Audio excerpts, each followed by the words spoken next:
حسن وفي المساحه الفاضيه يروح لعماد متعب، وعماد متعب لشوقي، وشوقي على طول لجilberto اللي راح له صديق هناك، وعماد متعب يلم الكوره، عماد متعب وهدف. هدف جميل جميل جميل جميل جميل، هدف من بتوع محمود الخطيب وطاهر ابو زيد، هدف جميل جميل يحطه عماد متعب، اجمل هدف في اللقاء في الدقيقه 17. عماد متعب يحط الهدف الرابع في الدقيقة 17 من الشوط الثاني عشان تصبح النتيجة 4 الأهلي 1 الزمالك في أجمل الأهداف في الدقيقة 17.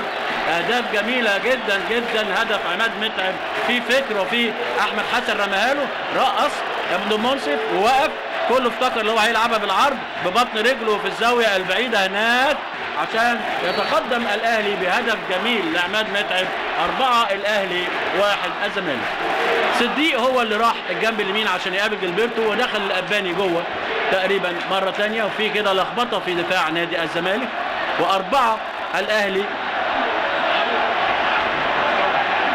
1 الزمالك. الأهلي